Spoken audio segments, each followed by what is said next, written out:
6.5%, was it? Is that what the current odds are of the Stanley Cup? Well, and if you look at the round-by-round progression, the Stanley Cup favorite is the Vancouver Canucks. Like, what a time to be alive! Talking you through every goalie controversy, scoring slump, and draft lottery bust, this is the C4 Podcast on CanucksHockeyBlog.com. Here they are, the best starting lineup we could afford under the salary cap. Chris, Matt, Anna, and Adam. Welcome to another episode of the C4 Canucks Hockey Podcast, brought to you by the Full Press Coverage Network and CanucksHockeyBlog.com. Except, maybe not, because CanucksHockeyBlog.com is no more. I am Chris at Lightforce, joined virtually, as always, by someone who is always here and never no more, Anna Forsyth at A4803. Welcome, Anna. Thanks, I think. That's better than the first time I tried to do it and I couldn't hear you, where I talked about like plugging in and turning on and stuff like that. And let's just cut there. Is that the show? Like, have we reached that point? Like, gotta pull in HR again? That's a record. You don't want to know what we talk about behind the scenes sometimes, listeners. Anyway. You say that, and now people are like, what do you talk about? I kind of want to know. Is there a C4 After Hours, C4 After Dark, C4 Off the Rails? Oh, yeah. Well, they used to be, and then maybe will be again, but... We tease that too, but really, will there be? I mean, we're both busy people. Stage, sure. You are more optimistic than I. Speaking of optimistic, if you happen to be a Vancouver Canucks fan, it appears that optimism is something that is rewarded, except for maybe in the more recent few games, but still... There is signs that this Vancouver Canucks team continues to be good. I mean, if you think about it, 2 weeks ago, they were good, and we were kind of wondering, like, hey, where might they not be good? And it's like you and I knew what we were talking about because, of course, when it didn't become good, it was actually at the point where we thought that might be the case. However, it then kind of went a little bit of awry. We obviously didn't predict too well as it ended up in this last week, but hey, nonetheless, Canucks good. C4 awesome. I think that I got that summed up, right? Yeah, that's pretty good. And we're just great at forecasting the Canucks' fortunes. Well, let's talk about those fortunes in Rewind. So when we last spoke, the Vancouver Canucks were about to head out onto the road.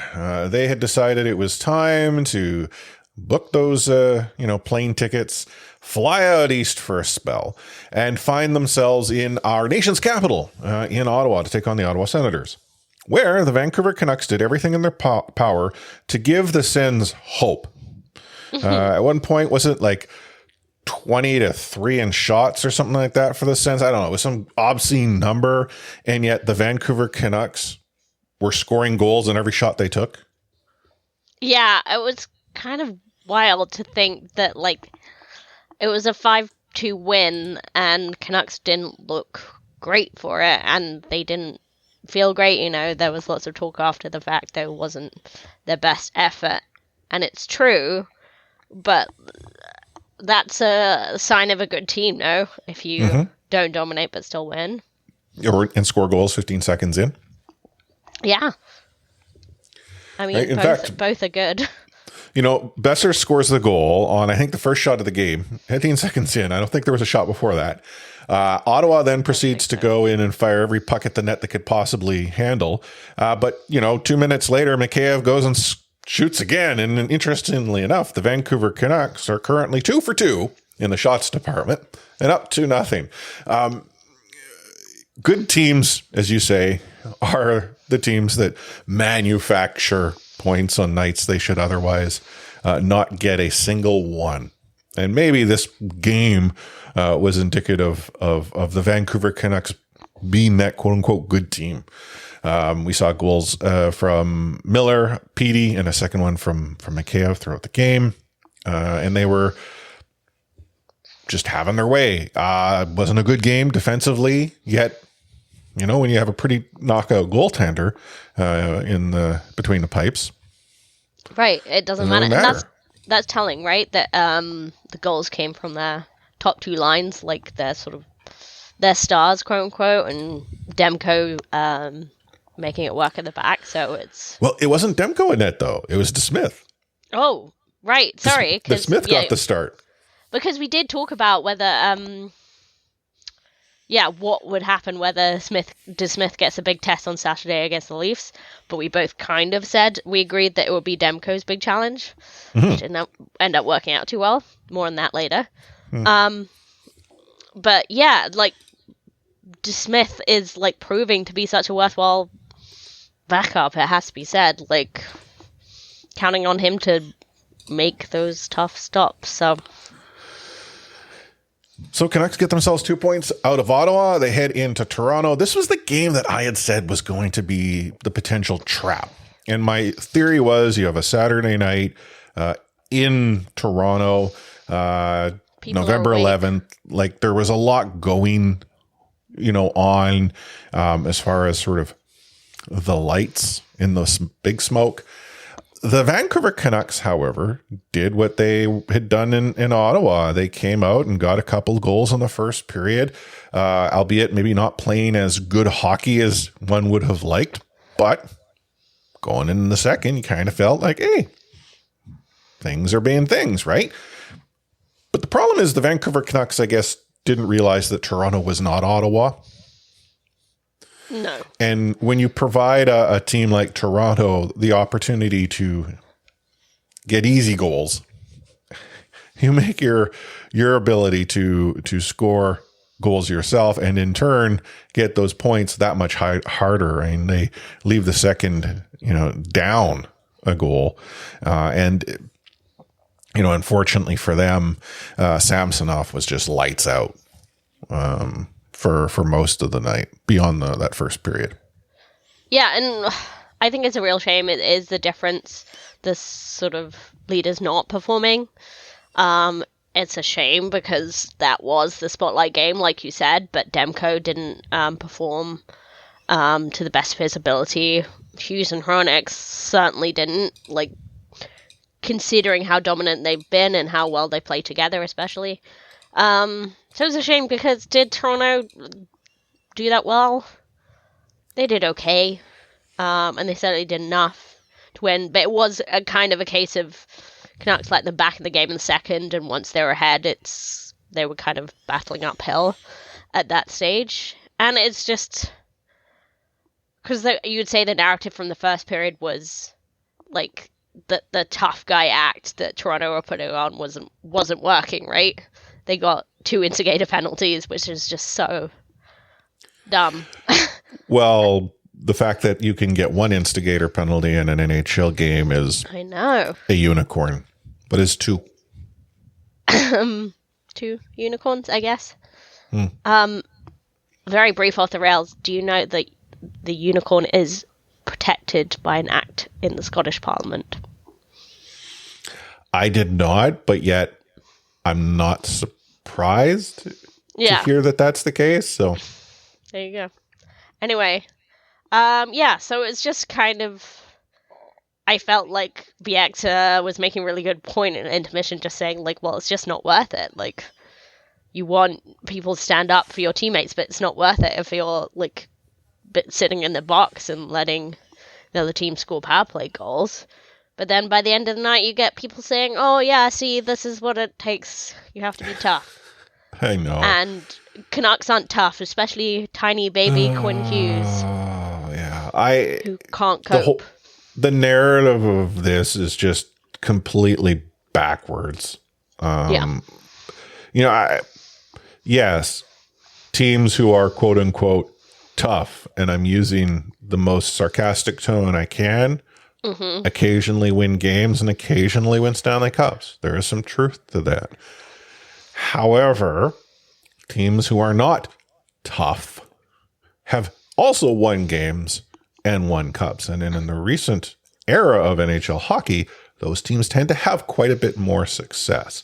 Now, Vancouver got 2 of their goals on the power play and arguably had opportunities to cash in again and couldn't. Toronto rolled the dice and won. But 9 times out of 10, they roll the dice again and again and again, and the Canucks absolutely tear them apart. Yeah. And obviously Nylander scored, but like the other goals were from the like fourth line, so I think the only thing it shows is the importance of depth scoring. Yeah.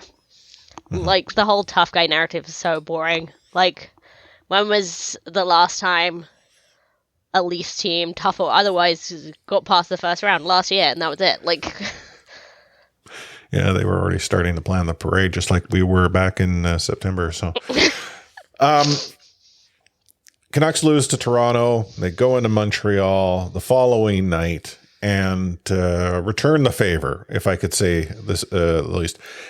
Montreal was blocking shots left, right, and center, but that felt to me to be more indicative of the Vancouver Canucks coming out a little pissed off that they had lost to Toronto the night before, and Montreal just happened to be the unfortunate team to have to deal with that. I mean, getting goals from Garland, Mikheyev, and Josh Wall in the first period obviously goes a long way to set the tone. And really, the Vancouver Canucks didn't take the foot off the gas from that point onward. yeah. Like you said, that seemed they were pissed off, but not in a like directionless, angry way. It was, a very focused, determined way. And yeah, I do think that Connor Garland really, that was a kind of statement game of him, how he has forced himself into the conversation again and been, one of the more dominant players of late. A little bit out of rewind here, Garland's play has now raised the possibility that Beauvillier is the player as to which the Vancouver Canucks might look to move, because they've decided originally it was Besser. Oh, we can't do that anymore. And the way Garland's playing, well, I mean, I don't think anyone would want to pay the price that they would have to pay to get him. So who do we have left? Yeah, exactly. And obviously, Elliot also mentioned Nils Höglander a couple of days ago on Twitter. So who knows? Can you please, just because it's the only good part of the rundown that I have written, can you please read out the beginning of the Habs game summary? 5-foot Garland plays a 200-foot game. DeSmith is decent, and PBJ line is tasty. It's the best part. PBJ? Get it? 'Cause, well, that's great, but also because Connor Garland is small. Did you know that? Yeah, I've heard rumors. Mm-hmm. I'm trying to think what his height is in the Canucks media guide. I remember there was some discussion around if they had pulled out the ruler with skates on, or yeah, that's the thing. I tend to think those are much exaggerated. Mm-hmm. Anyhow, Vancouver Canucks, they go out east. They get a possible 4 points from 6. That's not a bad road trip, especially one where you're quickly out and quickly home. Except for the Vancouver Canucks, they were coming home to take on the Islanders, who happened to have a former Vancouver Canuck by the name of Bo Horvat, returning to Vancouver for the first time since the trade, and then addressing the crowd in Long Island, Brooklyn, or wherever the heck they play. I can't remember anymore. By saying that New York has the best fans and Vancouver is pretty quiet, which, in fairness, during his era here was pretty true. Uh-huh. And this conversation, though, precipitated a question of, do you boo him or do you cheer him? And I'm going to share my thoughts first. I know you were at the game, and being, part of the Larshiders probably have, some thoughts as well. Bo Horvat was a dutiful captain during his tenure here. I did not want to see him go. And when he was traded, it wasn't as if he had said, trade me, I want out. He got, for one way or another, taken advantage of. Told one thing, shown another. That sucks. However, my thought is that when a player like him were to go elsewhere, you celebrate their return and everything they had done for you, and then you boo the living daylights out of him every time he touched the puck to remind him who we are, which I feel is what occurred. Got his, cheer when he was announced in the starting lineup, got a standing ovation when they played the tribute video, And I heard noticeable booing every time he touched the puck the rest of the game. And to me, that's the way it should be for everyone. Okay. So, I mean, I'm fairly similar to you. Like, one, I don't think I have still a huge amount of respect for Bo, despite what he said about the Rogers Arena crowd, which was partly a product of his time there, partly a product of Rogers itself and the way that maybe the Canucks in general interact with their fans. But, and I do think, like, he worked really hard as captain and before he was captain to lead the team on and off the ice. So he definitely wasn't perfect, but I do have a lot of respect for him. I was never going to boo him when he touched the puck or at his tribute video. To me, I don't know if there's, like, I get there's a slight difference. Were there boos during the tribute video, though? No, I mean, that didn't come across in the broadcast. Or at least none that I could hear. Mm-hmm. To me, I don't know if there's a great deal of difference to me. Like, when I feel like if you're gonna boo when he touches the puck, I don't know if there's a difference to me. I also I guess the thing that annoyed me with the narrative about booing him or not was just the moral high ground that some press would, like, media people would take about it. Just like, oh yeah, like, it's so disrespectful, he gave his all for the team, blah, blah. And to me, I'm just like... Certainly did. I had someone actually tell me on, I think it was Threads, that what he did is Ryan Kessler level. Wow. I mean, I think that's harsh. But that's the thing, I boo Ryan Kessler. Oh, I do too. I don't know if I got a chance to see him come back to Rogers after he left for Anaheim. But yeah, like, I am in favor of booing Ryan Kessler. I don't think there's anything wrong with booing players. Like, it's part of the fun of being a fan. Like, if you don't want fans to be tribal, then, like, that's just what sport is. Like, if you want fans to be passionate. You have the teams get together at center ice, everyone throws their sticks in the middle, and then you just toss the sticks side to side and play a hockey game. Yeah, exactly. Just, like, it costs so much to be a fan of hockey, especially a fan of the Vancouver Canucks. Like, if your fans are still passionate and not apathetic after all this time, I think you should be thankful whatever form it takes. Mm-hmm. But it was, like, as a human being, it was very moving to see that Bo was affected by the cheering and that he appreciated that recognition. Yeah, and to add a caveat to me booing him when he touched the puck, that is my response to him talking down to Vancouver fans. He's right, but it's kind of like, it was a cheap shot nonetheless. Yeah, like it's like, someone once said, like, what about family? Like, sometimes you have an idiot in your family. Damn straight, and I'm more than willing to call them that. But you call them an idiot, let me tell you, we've got problems, right? That is sort of in line as to why I would boo Horvat. But that's only in that situation. Yeah, you were great. You're a dutiful captain. I wish you were still here. You're not. You said something you probably shouldn't have. And I don't forget, because if there's one thing us Canucks fans do, we hold a pretty good grudge. Yeah, like I was listening to Too Many Men earlier today, and I think this was before the Islanders game. But Sarah Sivian was just making a point of, like, Canucks fans find it hard to even enjoy success because of how much we've been hurt in the past, which is very true. There's a lot of fan trauma. But yeah, I totally agree with that. I think no matter whether it was true or not that Rogers Arena was quiet whilst Bo was there, it was a cheap... it wasn't a classy thing to say. Whether you're right or not, you don't talk about family that way. Yeah, and enemy of the show, White Aunt, did write a funny headline in the stand sheets to that effect. So, yeah. The game itself, though, was an interesting one, and I think if you look at the last 2 weeks, this game is the one that has me thinking the Vancouver Canucks are the real deal. Yeah, okay, sure, good teams get points out of Ottawa like they did, but Vancouver was down. Not so much early, but down They couldn't keep themselves out of the penalty box. I think it was Ian Cole. Was he the unfortunate one? Yeah. Well, unfortunate, yeah. He 2 penalties in a row. I mean, one of them was delaying game, which we do still is a stupid penalty, but yeah. And so you have the Isles up 2-buzz. Miller comes out early in the second, also on the power play, 2-1. But Bo Horvat, like 4 or 5 minutes later, scores to put them up 3-1. Celebrates like he, has won a portion of the cup.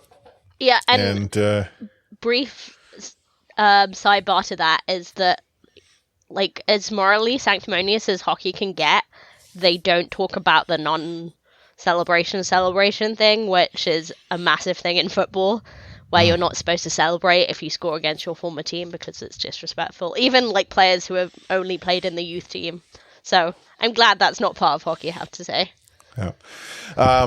But what was interesting is that old Canucks, and when I say old Canucks, probably the last decade, that goal from Horvat means game over. It's a done deal. You got close, but you're just not going to get close enough. Turn out the lights, try again next week. But this Vancouver Canucks team's like, no, we're going to actually amp it up a little bit more. Besser brings them back within 1 on the power play late in the second period. And the Vancouver Canucks go into the intermission with a little spunk. I mean, I don't know. I mean that in the good sense. Like there's something that they have available to draw upon going into the third period. And in the third period, they do everything that they possibly can to drive the Islanders nuts. Case in point, Andrei Kuzmenko, who decided that he wanted to show the New York Islanders how awesome of a player he is by drawing not 1 but 2 penalties in one stoppage, only to then try to eat the puck during subsequent 5-on-3 advantage. But puts the Vancouver Canucks in a position where they can get a goal, tie it up, and during the broadcast, which is again. DT, you never go and say, oh, hey, I think this team is going to go and possibly take the lead on this power play. No. You tempt the hockey gods, DT. Yeah. But the Canucks still tie it up. Yeah, he is. With Ronek's 190 mile per hour shot. Yeah, I think it was 190. Thank God that wasn't Kuzmenko's face in front of that one. Okay, so a couple things. The Kuzmenko injury, puck comes in. I don't know if it hit something, but it goes right up. And the way it looked is it looked like it went under his visor. It didn't. It hit him sort of in his mouth. There wasn't blood initially on the ice. So then you're thinking broken bones. But you see a little blood stain. I'm not too sure. Didn't dress the next game. He does come back. The pictures of him are gruesome. And how he came out of it with a bruise, or I think the sports term is a contusion. Bruises. Yeah. I mean, you never want to put someone with a head injury on a plane, even if it is just, like, bone-related. Like, the pressure would be bad. So I think they were very right to be cautious on that. Does look bad. I don't understand hockey players at all that he's just refused to play with a full cage like he was supposed to. Like, said he couldn't see the puck well enough, but I was just like, you're about to lose he's playing the odds. The puck won't hit the same spot a second time. Yeah, lightning doesn't strike twice, except it does sometimes. But the Philip Rowan shot initially was measured as like 107.9 or something, which would have been the fastest or the hardest shot in an NHL game ever, though they have subsequently determined, due to equipment errors, it's not 107, it's like 101. It's still a hard shot. But this goal ties it up, and that takes us into 3-on-3 overtime, where the Vancouver Canucks decided that they wanted to win it. Now, this is actually nothing new. The Vancouver Canucks have been a very good overtime team. We've seen this out of them. I don't know what goes on when they suddenly are 3-on-3 hockey, or if it's just a ton of space, or they just YOLO it. But they had a couple opportunities, but the one that ultimately was the icing on the cake was the dirtiest pass I've ever seen from JT Miller, splitting the defenseman through to Quinn Hughes, who takes it and proceeds to score the goal to say, I am the captain now. Yeah, it was beautiful. I literally screamed ball as he did it because that is my natural reaction as growing up as a football fan. But it was so good. It was so pretty. Yeah, I thought that was a really good goal. The crowd went wild. But just another testament to the East Coast being asleep when Quinn Hughes does stuff. I spent all night refreshing the stats, and it wasn't until the next morning that the scoring leaders changed to all three Canucks. So interesting. Well, nonetheless, Vancouver Canucks, they win a game, they get 2 points, they win it in a way that you would have otherwise not seen from this team in recent years. This team is good. So they got in a plane again, they go to Calgary, and they lose. And they lose bad. Like this game was, I mean, the Canucks look sleepy. Yeah. I mean, someone had said tired. I'm like, no, tired means worn out. They look sleepy. Like they didn't look like they were awake. Yeah, sure. PD scores a goal to take an early lead, but then the Vancouver Canucks just didn't have anything left in the tank. And Markstrom was on point, and ultimately the Flames just didn't let the Canucks back into it ever. Yeah, I mean, I can very much identify it might be the 2 beers I had at the game, but I fell asleep on the bus on the way to netball, so I was also feeling very sleepy when the Canucks were playing this game. I'm not super worried about it. Like, it really wasn't a good game, and Canucks looked rough, but I also was just conscious of them having to play overtime and then get on a plane to Calgary and play a game at 6 the next day or 7 Mountain. So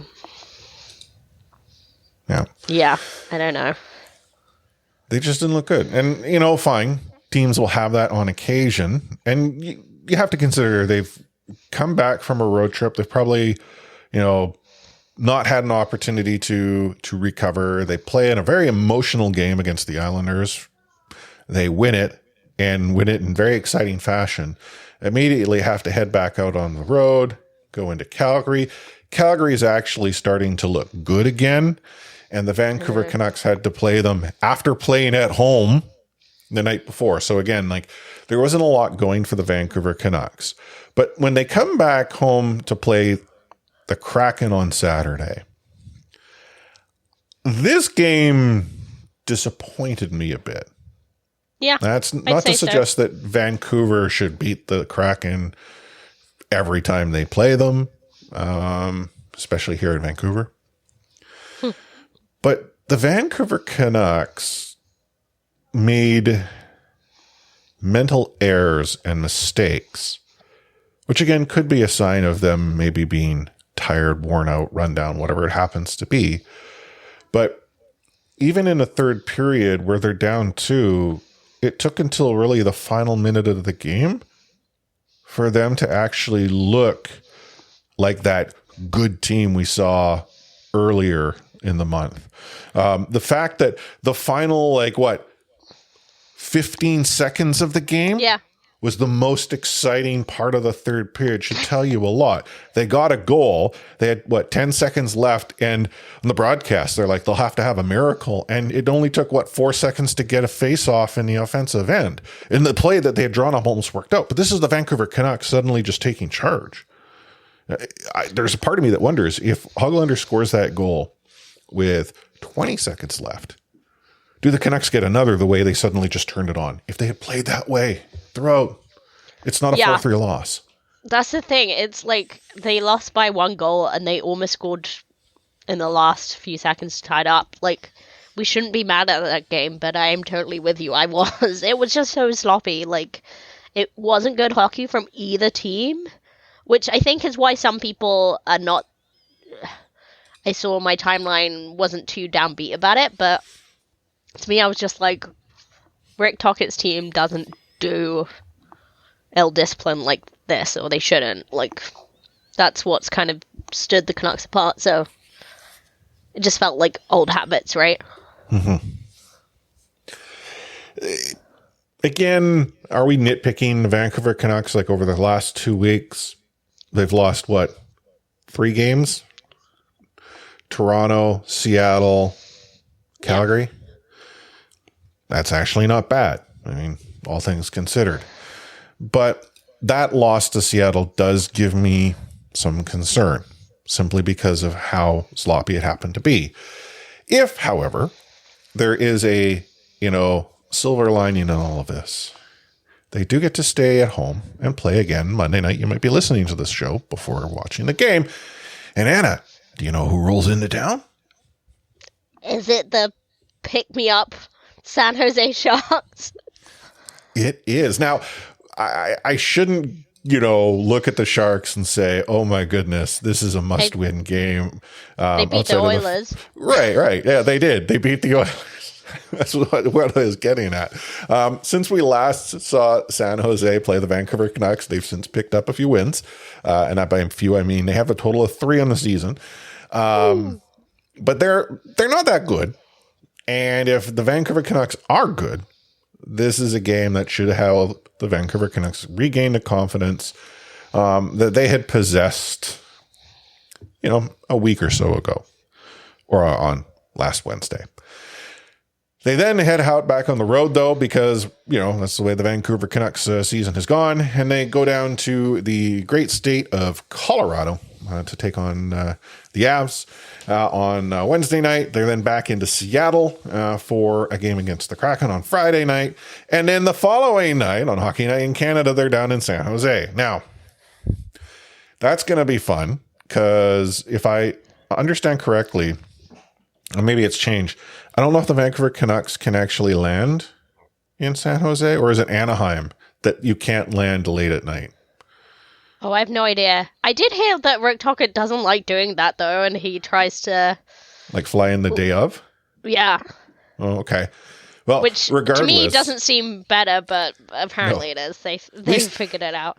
At least it's the same time zone, Seattle and San Jose. But the Vancouver Canucks do have in front of them an interesting week. You'd have to think that the first game against San Jose at home is a game the Vancouver Canucks win. Perfect timing, really. Right? Then they have to go on and take the Colorado Avalanche into play. That is a team that's not that bad. Yeah. And have you heard they play at altitude?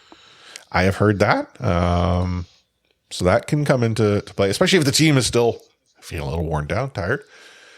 They go into Seattle. Seattle is not a pushover, and Seattle may try to exact another sort of pound of flesh out of the Canucks. But what worries me is that second San Jose Sharks game. Of all the 4 games in front of us, that's the one that concerns me the most. That is a trap game.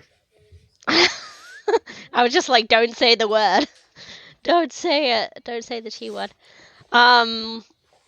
Yeah, that does worry me a bit. And it's just funny looking like at the next week. We'd have 2 challenging games against Anaheim and Vegas after that. But it's just like, yeah. It's going to be like a tough week. 4 games. Some travel. Yeah, I do think that is a test as well. It's funny to say it as a test game, but yes. Toronto was a test. Canucks didn't pass. They have rebuilt somewhat since then. Next Saturday is a test for sure. What do you look at? 4 games. How many points? I mean, you've got to figure they win tomorrow. And I think they'll win in Seattle. Just revenge. So you're giving them 4 points? No, I'm going to say 6. You're going to say 6. Okay, so which they is lose in Colorado. Okay, I was going to say, is it a loss or you giving them 2 loser points? No. Because I'm giving them a loser point. They make it to overtime. Okay, fair. I'm giving them 5 on this road trip.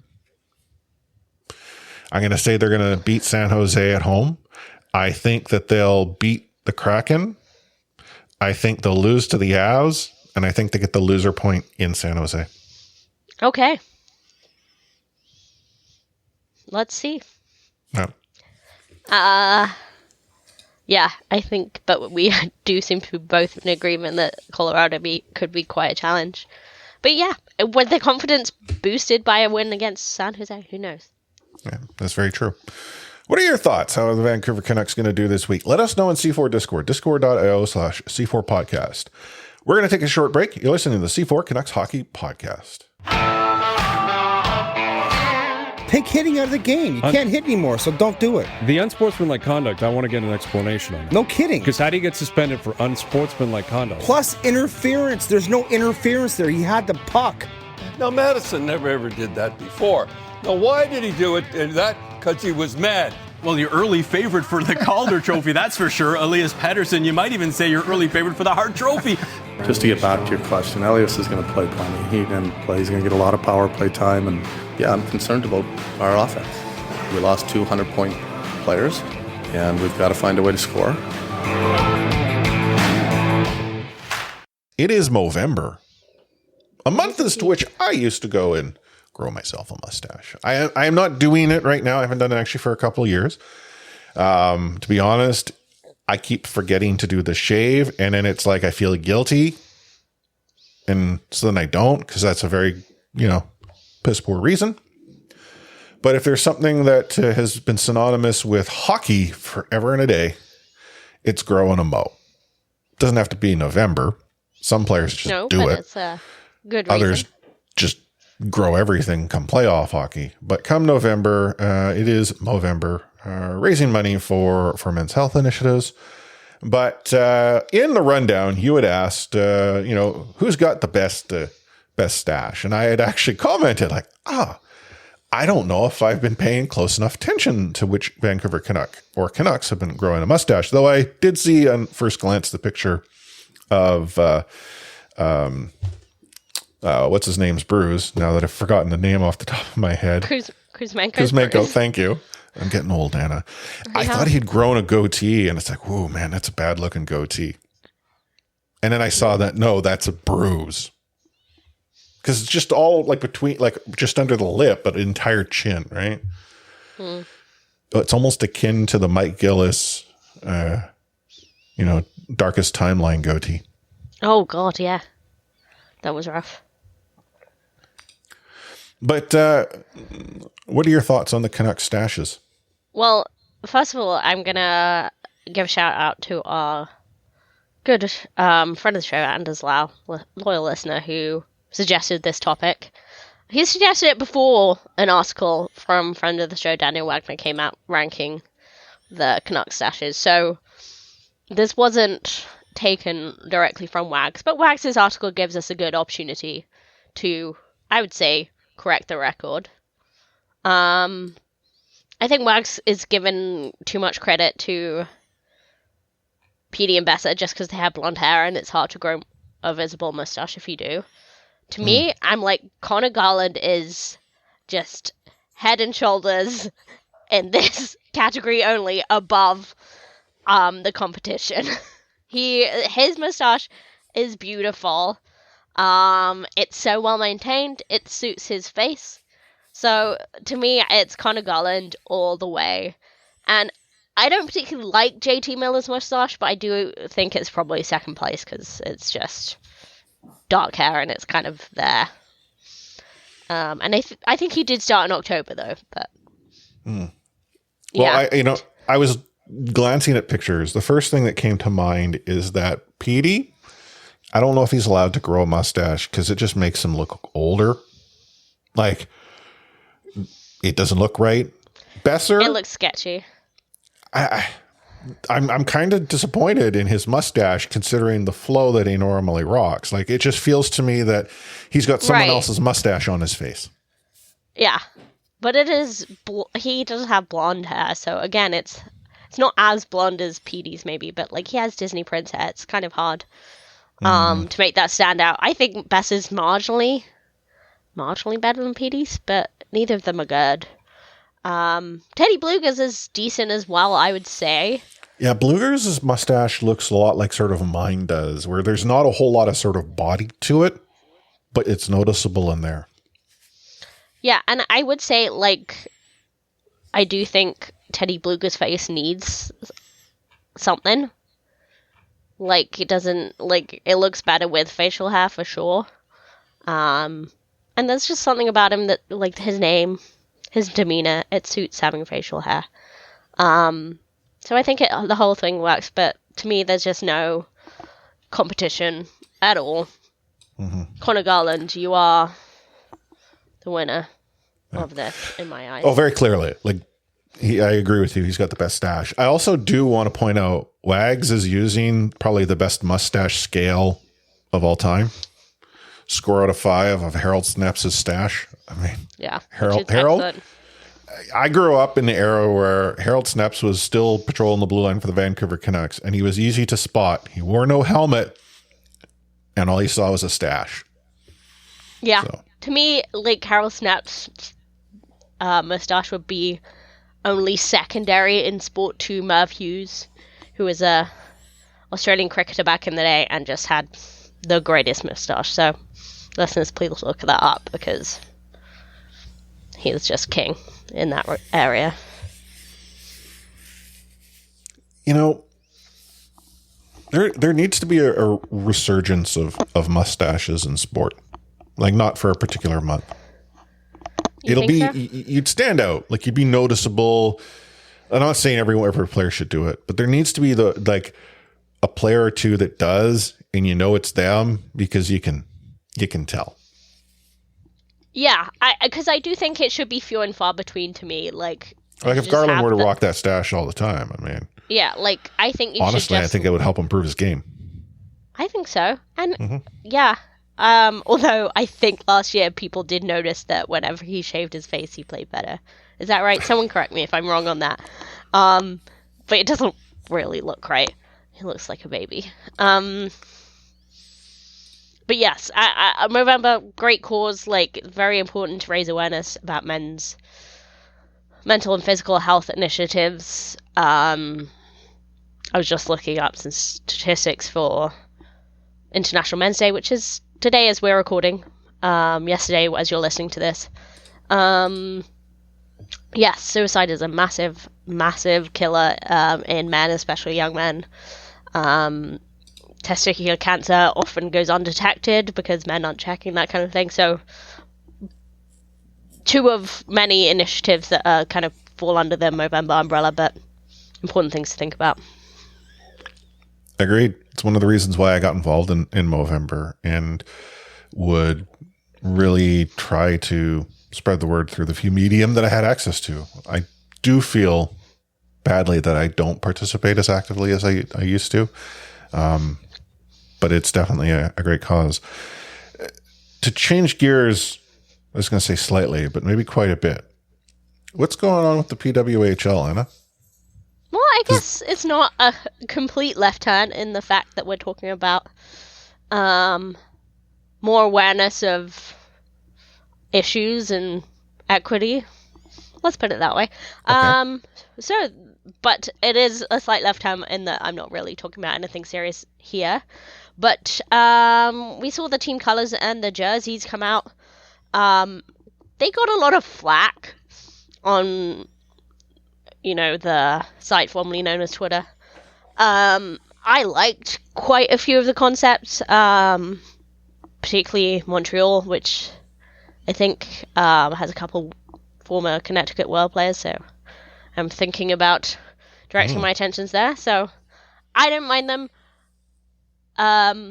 But at the same time, just a lot of what's coming out has been quite disorganized in terms of this is supposed to be happening January 2024, and we don't really know where everyone's playing yet. We only found out the team names a month ago, less than that. So I'm constantly in two minds with it because I think a professional league deserves to have scrutiny and criticism, but at the same time, the people who are coming at it with good intentions, like women's hockey supporting people, and people that think women's hockey does not deserve its place on the professional stage. It kind of comes out as the same noise, right? So I don't necessarily have an answer to this because I was a watcher of the PHF. Like, my team no longer exists, so I wasn't necessarily the most supportive of the PWHL, but somewhat inevitable, and I do want to give it a good shot once it starts, even though it's not been the most promising so far. Yeah. So what little I do know, and this has more to do with the fact that I haven't heard much about it that's fallen into sort of the mainstream, which is part of the struggle. But what little I've heard is that as far as teams are concerned, there's some thought that they don't have team names. And if you don't have team names, you're not going to be taken seriously. I mean, by, the Montreal such and such I've Toronto already such forgotten and what such. they're called. Right? Like, are there names? Because from what I understand it, everything I've seen is, that's the other part, is like, it's like Toronto, Montreal, New York, Ottawa. Like, they're focusing on the cities. Which they are. But yeah, there was trademark filings, excuse me, almost a month ago, for some pretty terrible team names, including the Boston Wicked. Wicked! Yeah. So Boston Wicked, Minnesota Superior, Montreal Echo. Is that Montreal Echo? I thought it's Toronto Torch. Yeah. Ottawa Alert. And New York Sound. So, yeah. Yeah. January was when they wanted to get underway, was it not? Yep. You would think if you've trademarked names, those were truly the names you were going to go with. You wouldn't be waiting until the last possible minute to do your brand announcements, would you? Yeah, it seems strange, honestly. And I'm a big fan of singular team names. The Kraken, the Avalanche, the Lightning. I like that. So I was prepared to like these, but Minnesota Superior are the only ones that I kind of even like. Is Minnesota on Lake Superior? Is that? God, I hope so. Otherwise, then what the heck? Like, I don't know my geography well enough just from the top of my head to know that that's the case. Right? It must be.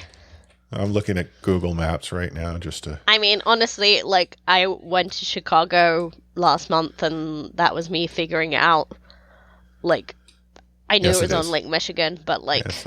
Well, okay, that one's... Just how big Lake Michigan was. That one's easy. They're on Lake Superior and by, like, a bit. I mean, I guess they're, like, a portion of Lake Superior, but I'd say, like, the state of Wisconsin is more Lake Superior than anything. But anyhow, whatever. But again, I mean, I don't know. I'm not trying to discount it, because at the end of the day, does it really matter what the names are in my mind? No, it's about the opportunity and then the play on the ice. But I think it just feels that it's, I don't know if it's being rushed. Yeah, and that's the thing, because it was always going to be such a disruption, right? Because the PHF, like, would cease to exist, like, once it was bought out. The women's hockey, so what was the PWHA, right? And Dream Gap Tour would cease to exist. So it just... I don't know, like, I always knew it was inevitable, like, you can't have two leagues forever, but I do wonder if they could have had one more season of the PHF, one more chance for the Connecticut Whale to win the Isabel Cup before, it all finished, so we are where we are, so we've just got to hope that the product on the ice is something worth cheering for. Has a broadcast deal been announced at all? I don't know the answer to that. I feel like I should. Because obviously PHF was on ESPN Plus in the US, and I I believe, and TSN KC in Canada. But yeah, I'm not sure about that. Because one of the things that would need to occur, and as silly as it might seem to be, is being on linear network TV. Like if they're gated behind app walls. So like, oh, watch the, latest game between Montreal and Toronto on TSN Plus. Yeah. So, I mean, I just did check and they're closing in on a broadcast deal as of 5 days ago. Yeah. And the goal is for every game to be televised and for it not just to be televised in US and Canada, but people around the world might have subscription access or however that works. Yeah.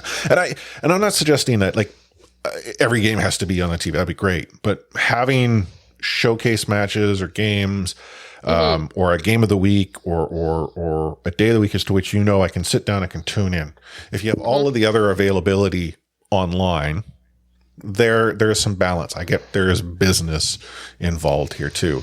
But if it's gated behind an app, the harder you make the product to be found, the less likely someone will tune in. Mm-hmm. Anywho. Well, again, league's supposed to get underway in just over a month's time. Hopefully we'll have more to talk about before that. We'll take another quick break here before we dive into the F word. He liked to say the F word. Oh, then get the here then. Okay, see ya. Is going to have the F word on it. I wish I could give you an explanation about it. I can't. You, out of here. You said the F word, Dad.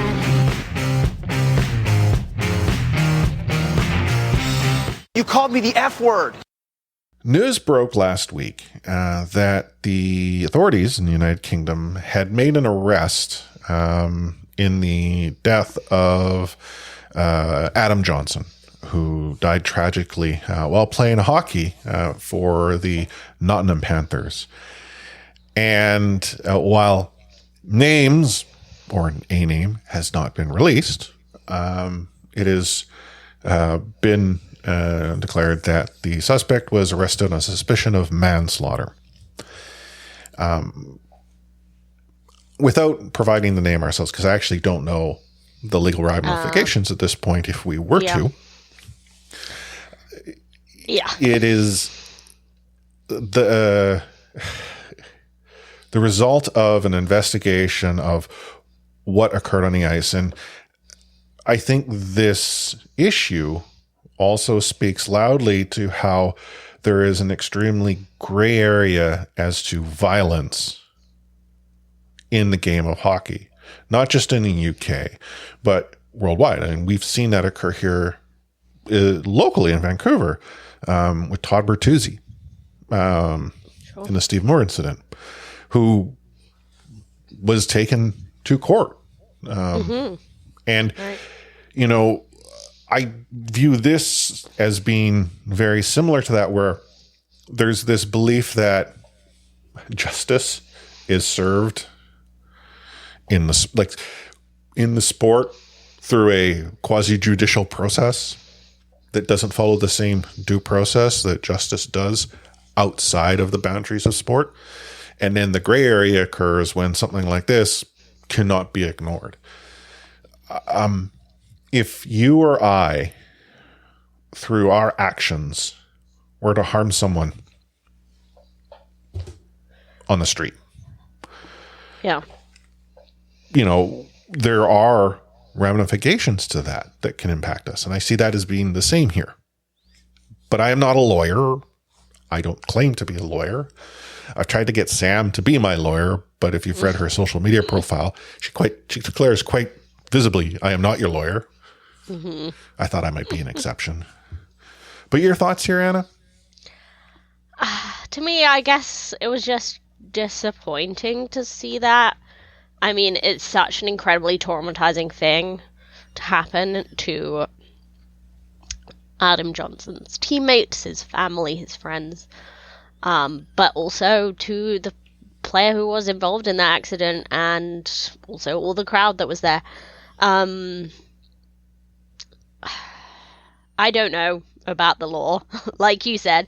I don't know what exactly are the responsibilities here and the minutiae, but I do want to think that it's just, I don't know if it's helping any of Adam's family to see this, because this player involved in this accident, and it, that's what everyone, including Adam's teammates, have said. It was just a terrible, tragic accident. He's not going to live his life without consequences of what happened, legal or not. Like, that's going to be part of his life forever. Mm-hmm. And I think that's a really difficult thing, and I don't think that, pushing this into a legal area is really helpful for anyone's healing, which is going to be a horrible and trying process. So, obviously, the person arrested was released on bail. We don't know any more about it at this stage, but this weekend, I believe Saturday night, they had a memorial game in Nottingham and retired Adam Johnson's number, and to me, that's a much more healthy and productive way of, trying to begin the healing process rather than, any legal route. But, that's my opinion. Mm-hmm. Yeah, I'm, as I sort of said before, it really lines up to how you've positioned it. I just do understand that it is complex because of how sport in general does follow this quasi-judicial process that tends to be viewed as justice in the frame of justice. Not at all alike, but I mean, I was assaulted when I was refereeing a soccer match. Yeah. The police were called.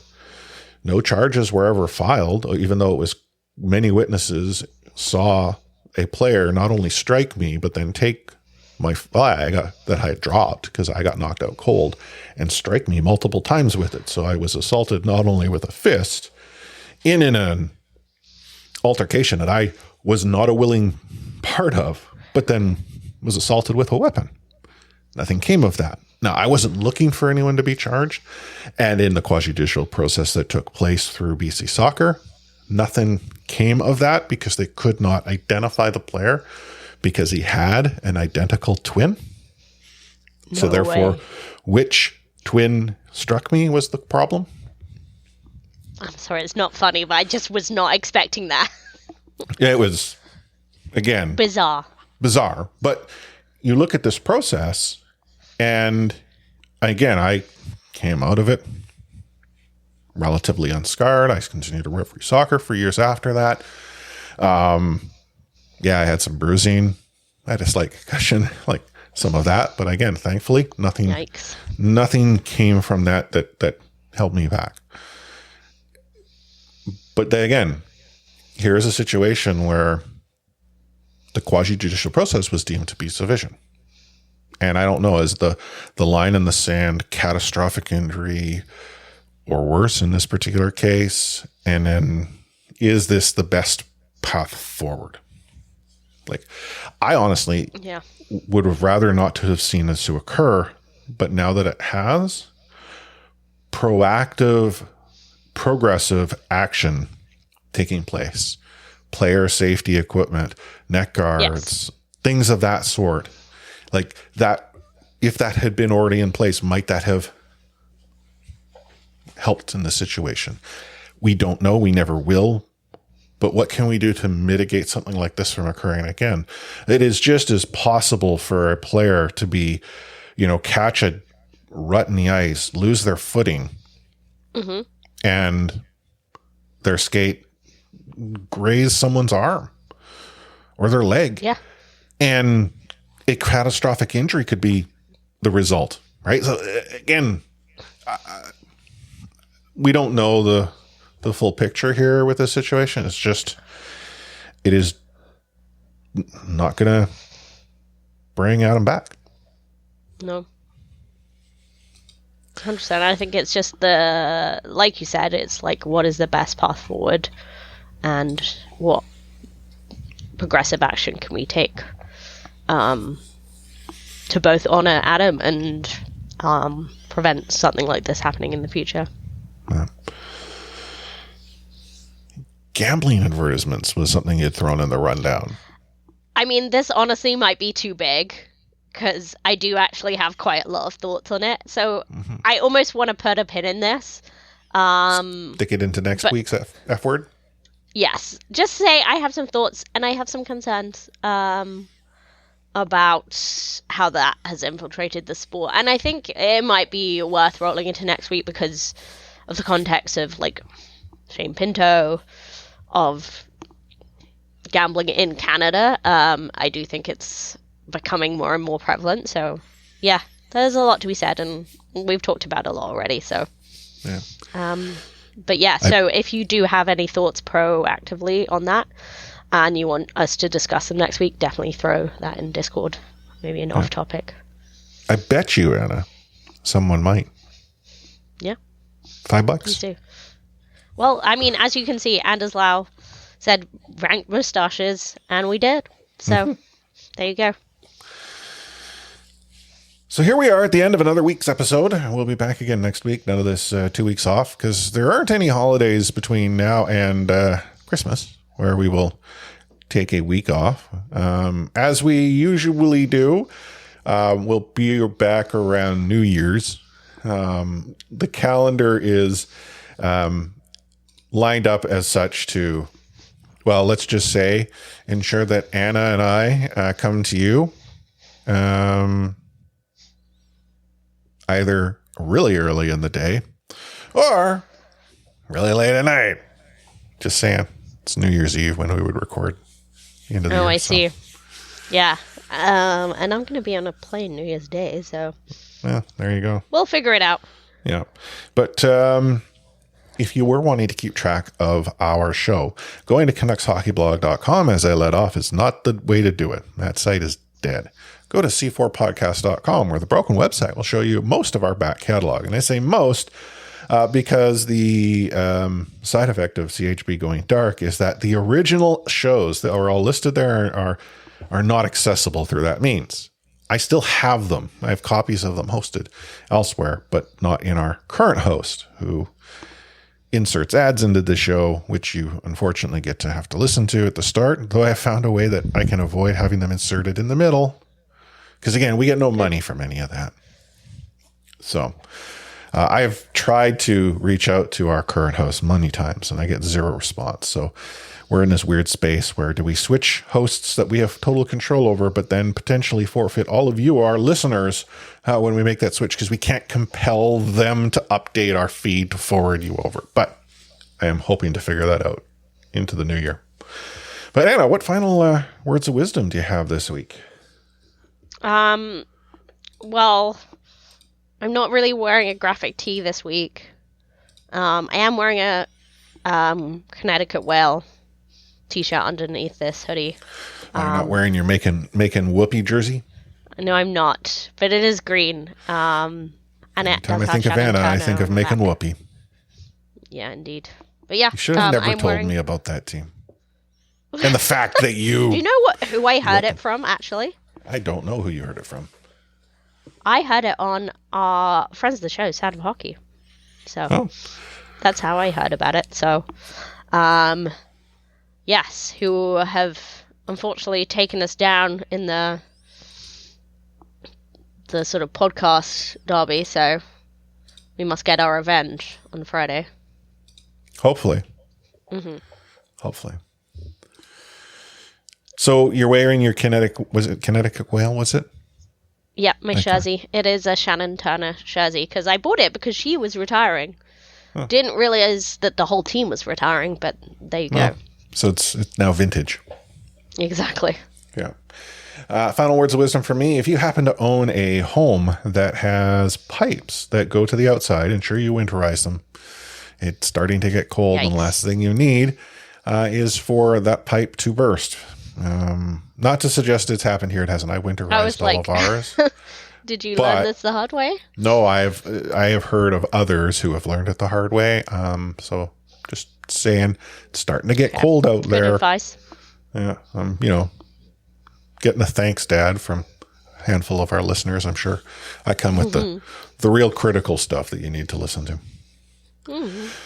But on behalf of Anna, A4C03, myself, Chris at Lightforce, you can tune in to our show by going to c4podcast.com or joining the conversation at discord.io/C4podcast. And if you've reached this point, you're like, hey, I'd like to go and buy these two a beverage. You can by going to support.c4podcast.com, which will forward you to buy me a coffee, or as Anna and I like to call it, buy me a pint. And you can drop a donation of any sort, either a one-off amount, or alternatively, you can subscribe to us on a monthly or annual basis. But with all of that out of the way and said, we out.